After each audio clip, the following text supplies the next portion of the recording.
Hello, I'm David Crowther from the History of England. All I can tell you good people is that English history is a hoot. Absolutely stuffed with everything the heart could wish for. Drama, love, hate, war, death, destruction, heroism, religion, art, literature, and jinx as high as you can imagine. I mean, if it's not there, a word doesn't exist for it. And there are some very funny moments, and on occasion, even dancing. So look, here I sit in my shed in the sun and the rain, telling you about the story I've loved since I was a nipper. It's good, accurate history, don't get me wrong, but it's also drama and the way people lived and died and why it matters. So come and join me in the shed, and together we'll go all the way from the chaos as the Romans left Britain without so much as a by your leave, all the way through to those beaches we were going to fight on. It's available on a good podcatcher near you, or you can subscribe on acast.com. It'll be fun, seriously.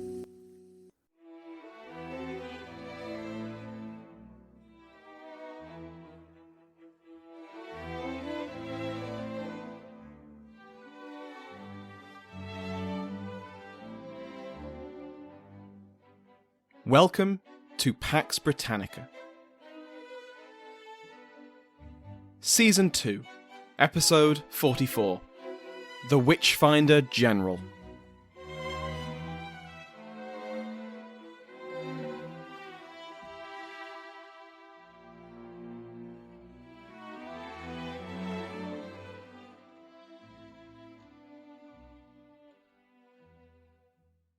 Welcome back to Pax Britannica. I'm your host, Samuel Hume. Before we begin today, I'd like to thank my Patreon House of Lords, which has been joined by the Earl of Evesham, Justin Venegas, and Max, Viscount Johnson.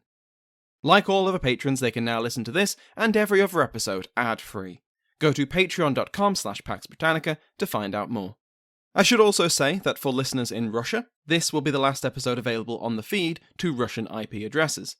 This is due to my host complying with sanctions over Putin's horrendous invasion of Ukraine and the danger posed to its employees who work in Russia. I haven't spoken about these events in the podcast or on social media because, to be honest, what can I really contribute? But I will take this opportunity to ask that if you can donate to help the victims of the Russian invasion, please do so.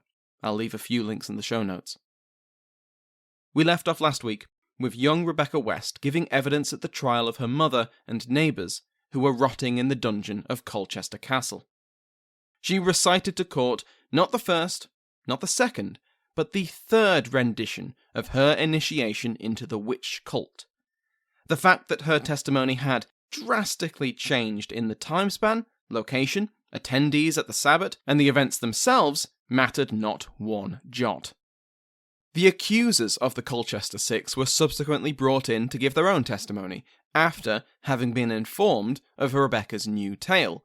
They confirmed that it was all true, even though this now contradicted their earlier testimony.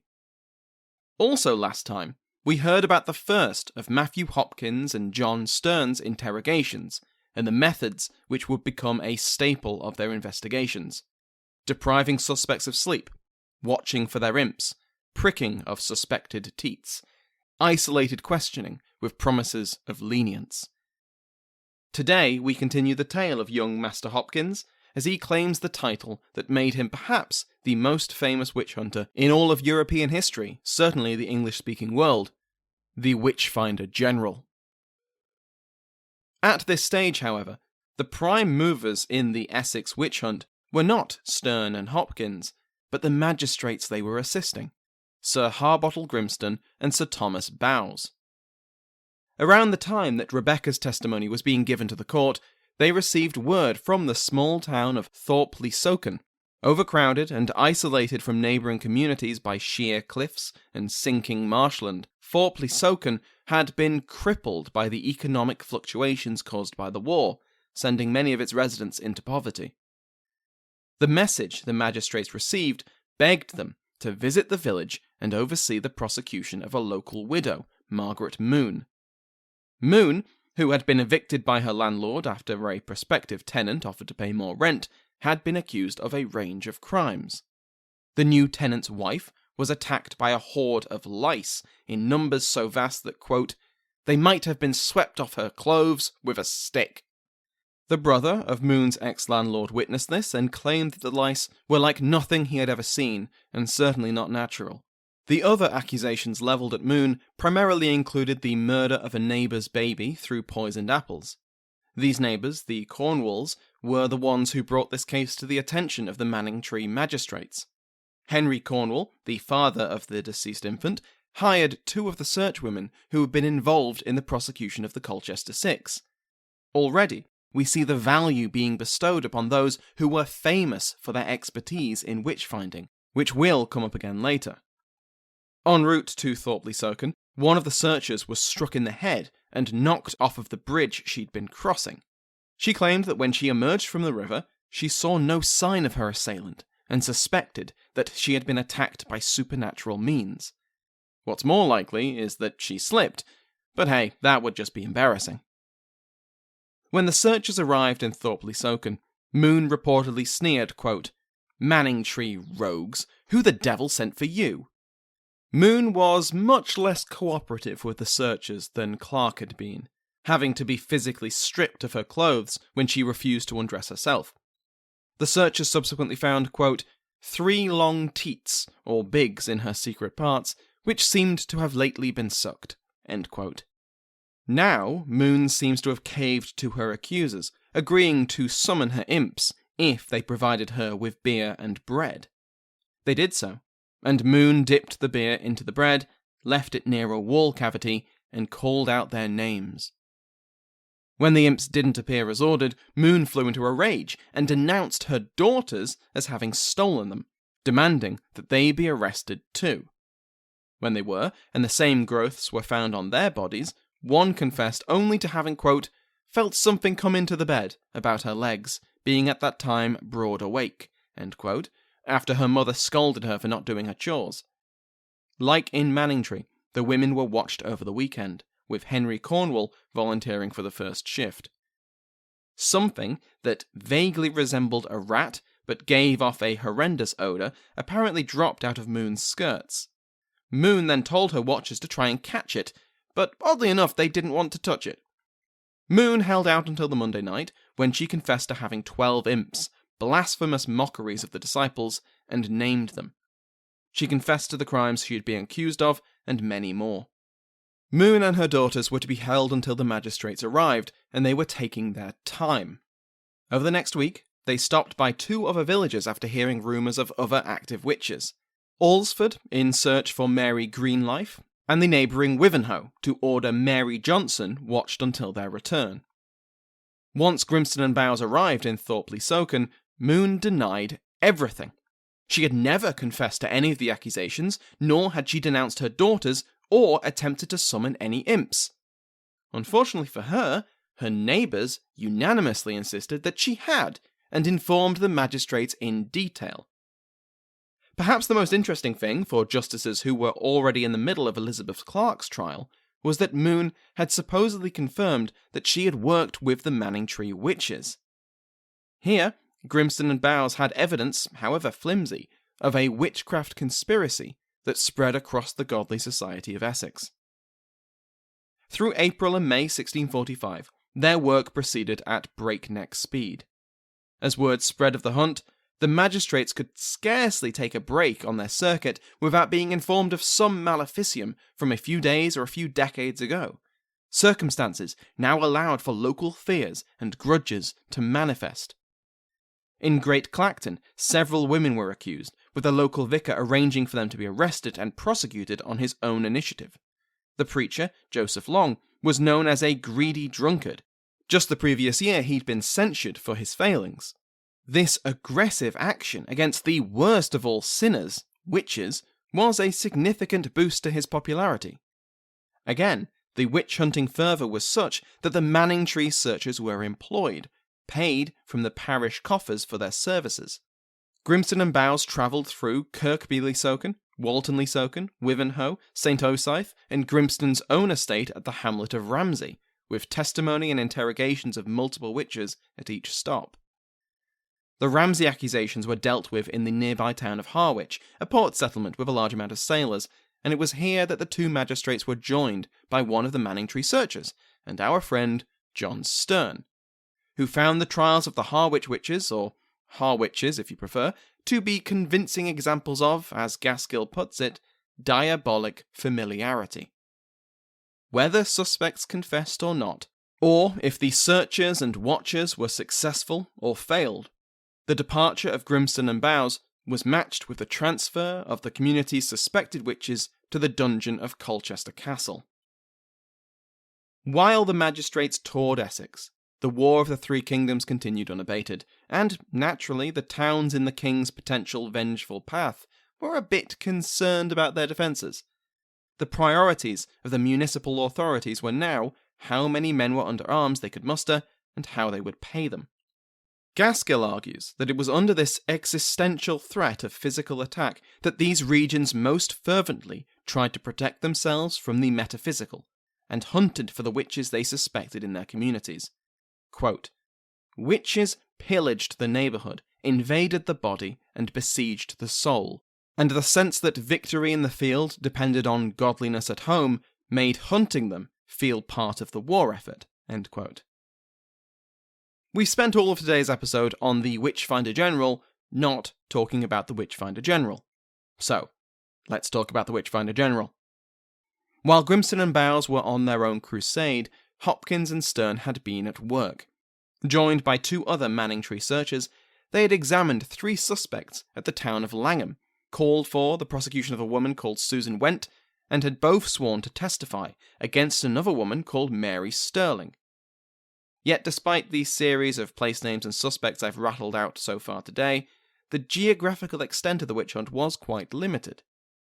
Essex was divided into 6 divisions, and each of these divisions was made up of several hundreds, a geographical term that established boundaries for legal and military administration. Grimston and Bowes operated within the Tendring Hundred. So did Hopkins and Stern.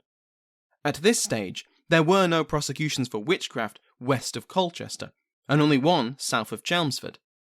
Yet within the Tendring Hundred, which was itself made up of 12 communities, witchcraft accusations and prosecutions were running rampant. In other words, the witch hunt was intensive, but not extensive. It was both catalysed and inhibited by local politics and connections.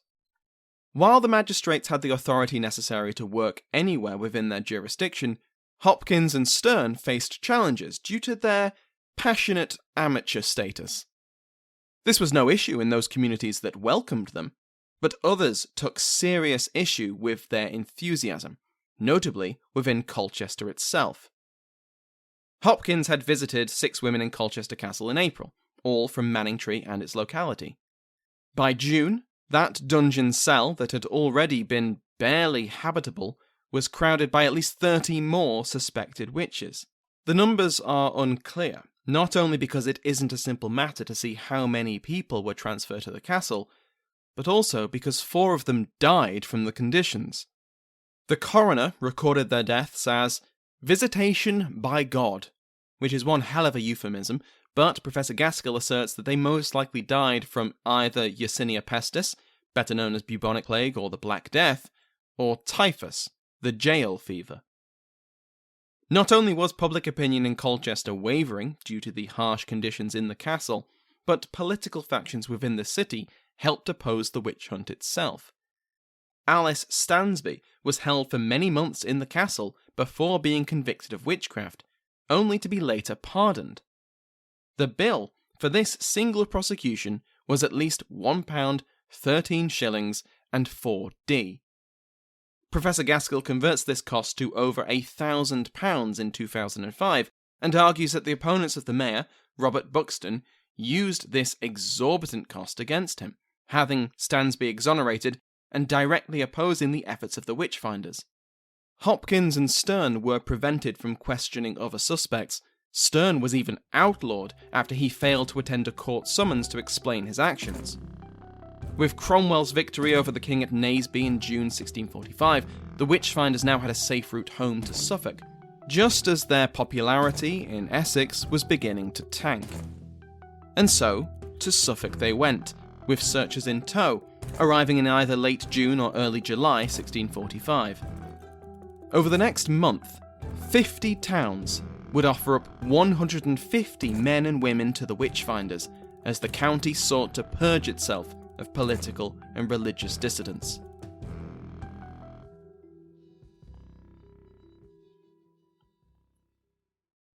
As Hopkins and Stern crossed the county line into the familiar countryside of Suffolk, the legal situation they found themselves in was probably at the top of their minds.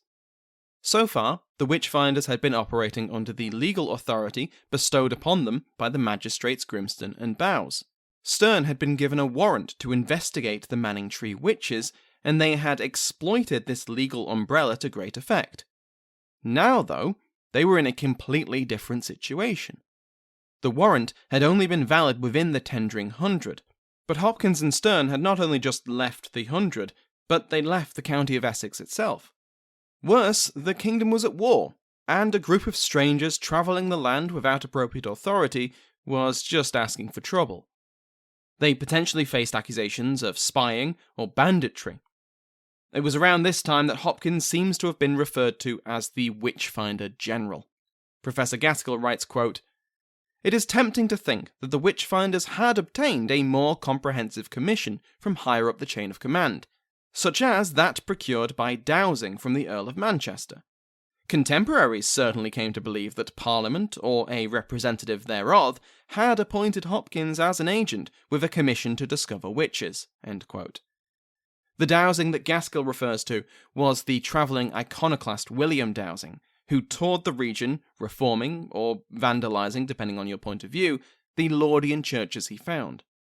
Gaskill often links the godly motivations of Dowsing with the godly motivations of Hopkins and Stern, and it is easy to see why.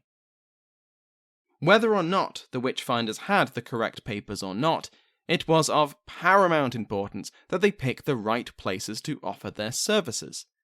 As Colchester had shown, a legal warrant wasn't worth the paper it was written on if the local authorities were opposed to their work, and so Hopkins and Stern prioritised communities where both the public and the elite were zealously opposed to witchcraft.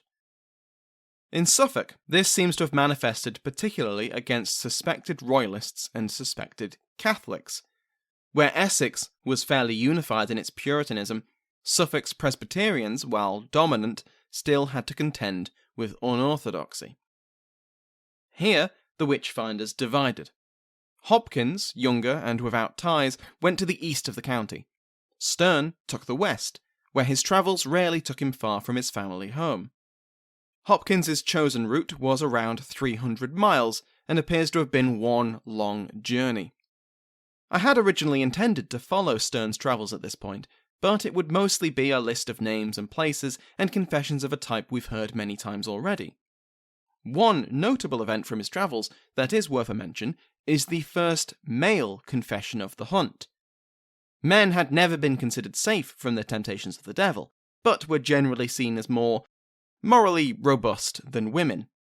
A legacy of Eve, many preachers considered women to be more vulnerable to sin, passionate and sexual creatures.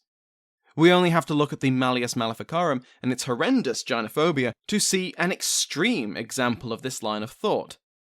Despite women facing the vast majority of witchcraft accusations, men were also accused and convicted in significant numbers across Europe, and in some places were the vast majority of both accusations and convictions. Yet so far in the East Anglian trials, every accusation has been levelled at a woman. So, it is quite the change of pace when Stern, visiting the town of Long Melford, was approached by Alexander Sussums. Sussums is noted by Gaskill as being of, quote, modest means. He came to Stern in order to be searched out of guilt. This was a novelty for Stern. All previous searches had been on women, and so conducted by women out of decency, and so Stern appears to have undertaken the examination himself. Sussums directed him to his marks and confessed that he had been suckled by imps for 16 years. This was enough for Stern, and the Witchfinder ordered Sussums arrested and prepared for trial. Why Sussums had been so forthcoming is a mystery, although Stern later noted that Sussums had been freed. And so to the Witchfinder General himself. After parting ways with Stern, Hopkins's first port of call was most likely the town of Chattersham. Here, he heard the confessions of multiple witches. One described having sex with the devil, who was deathly cold to the touch, and of using her newfound imps to murder first her daughter, then her grandchild. A husband and wife team were also arrested and interrogated, while an individual who was possibly their son fled to Connecticut after their trial. From Chattersham, Hopkins moved further east, into Ipswich proper and through its surrounding communities. At each stop, he was flooded with new claims and accusations and more work to be done, with the associated costs from local parishes going towards the keeping of Hopkins and his entourage. Eventually, the Witchfinders arrived in the village of Framlingham, the ancestral seat of the Howard family. The region was a hotbed of Catholicism and recusancy. The Howards had been religious conservatives during the reign of Henry VIII, with the patriarch and his heir going to the block after fears of a Catholic restoration upon the king's death came to a head. Framlingham Castle was where then Princess Mary had declared herself queen, in opposition to the Protestant Lady Jane Grey. Her sister and successor Elizabeth had turned the fortification into a prison for religious dissidents to her settlement, while James finally returned it to the Howard family. It had then been sold by the Howards to a Puritan, who in turn bequeathed the building to Cambridge University. By the time Hopkins arrived, the castle was falling into ruin, its keep and walls being cannibalized for building materials, while the well had run dry. Yet, important for our purposes and for Hopkins, the castle's moat was still full. Framlingham was a community under stress. Not the first one we've seen so far, but notable for its circumstances. There was little land and few jobs for the residents, and in 1642 the area became the destination for large numbers of refugees fleeing the war in Ireland, straining the lack of opportunities even further. The Puritan, who had once owned the castle, had ordered a workhouse built within its walls to help provide employment, but it would not be built until way after the Restoration. The wealth disparity between those within Old Framlingham, within the ancient Saxon ditch that surrounded the area, and those outside of it, was growing. It is worth noting that all the women suspected of witchcraft and brought to trial from Framlingham lived in poverty outside the ditch. At least 6 women, and possibly as many as 12, were accused of witchcraft and interrogated. Witches from other communities were brought to Framlingham Castle to be swum in its moat, and some of the local witches may have enjoyed the same fate. This was the famous or infamous ordeal by water. In this case, to be innocent was to sink, while the guilty floated, no matter the efforts of those conducting the trial. It's a myth that sinking led to drowning, by the way. Those who sank were pulled out of the water.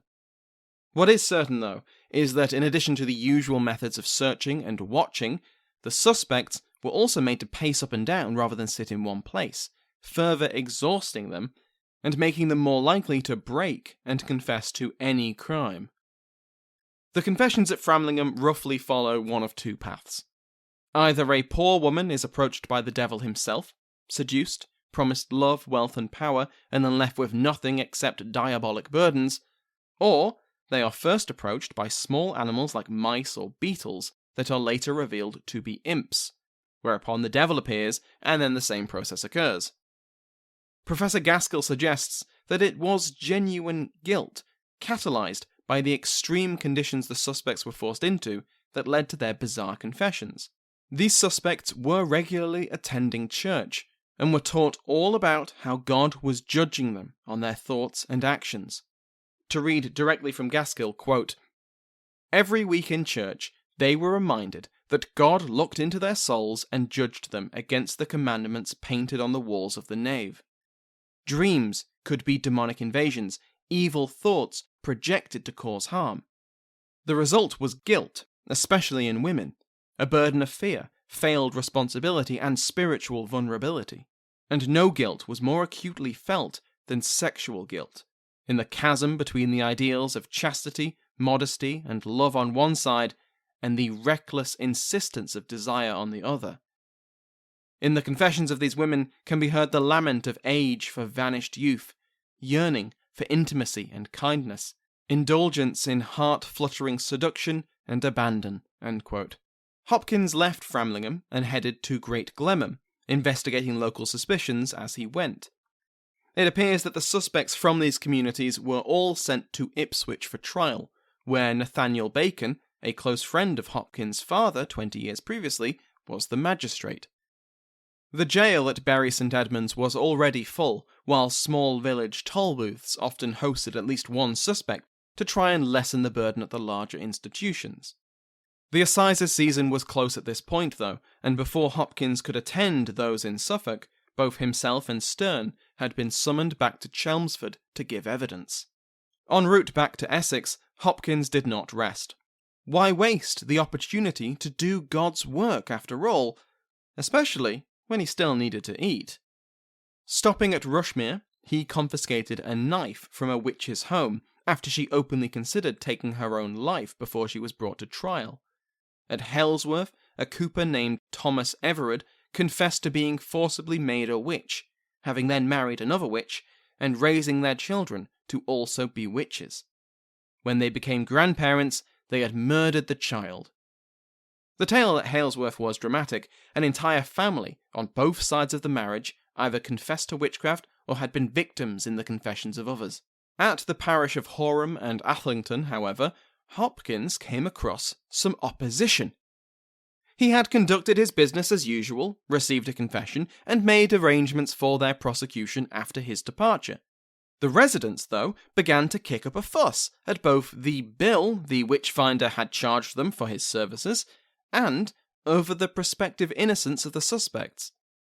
Hopkins and his associates were ejected from the parish, and a contemporary recorded, quote, "She said, when the Witchfinders came into the neighbourhood, that they had one woman under trial who, she very believed was innocent, but being kept long fasting and without sleep, she confessed, and called her imp Nan. This good gentlewoman told me that her husband, a very learned, ingenious gentleman, having indignation at the thing, he and she went to the house, and put the people out of doors, and gave the poor woman some meat, and let her go to bed." When asked after Hopkins and his searchers were expelled, she claimed to have no knowledge or memory of ever confessing, so brutal was the supposedly gentle questioning, and explained that she had a chicken she sometimes called Nan. It really does show how important it was for the Witchfinders to have the local authorities on their side. The opposition of just one gentry family could throw their whole work into doubt. In the third week of July 1645, the Chelmsford Assize was brought into session. The authority that had been sent from London to prosecute the session's business was not a circuit judge, as was usual. The judicial process was expected to be upheld by professionally trained justices with decades of legal experience on commission from London, judges who knew what kind of evidence was acceptable and what must be discarded lest the innocent be found guilty. What had changed was the war. The conflict meant that, instead of the legally trained circuit judges, the Chelmsford Assizes in 1645 were overseen by the Earl of Warwick, a man with a complete lack of legal training, but a strong parliamentarian fervour. He was an opponent of Laudianism, a patron of Puritans, and Lord Lieutenant of Essex. He knew his way around a battlefield, but he was completely lost in a courtroom. In a trial like this, where witness testimony was the only evidence, deciphering the legal minutiae was necessary to avoid a miscarriage of justice on an immense scale. For the women on trial, they couldn't, in their wildest nightmares, have imagined a worse decider of their fates. Thank you to my House of Lords, including but not limited to the King's favourite Frederick, the Duchess of Devon Michelle Gersich, the Marquess of Dorset Thomas Kessler, the Earl of Fortescue Alistair Fanish. Remember that every patron, regardless of rank, receives an RSS feed which you can put in any podcast app to listen to the podcast ad-free. Thank you to everyone who has supported me on Patreon or donated through PayPal, left a review, or told a friend about the podcast. If you aren't already a listener of the History of England, go and give it a try today. David's show is the standard to which all other history podcasts are judged, and often found wanting. I've been a listener for years and years, and David is currently making his way through the reign of James VI and Thirst. If you enjoyed Season 1 of PAX and wanted more, go listen to the recent episodes of the History of England. Thank you to Sounds Like an Earful for the interval music used in today's episode, to my entire House of Lords, and to you for listening.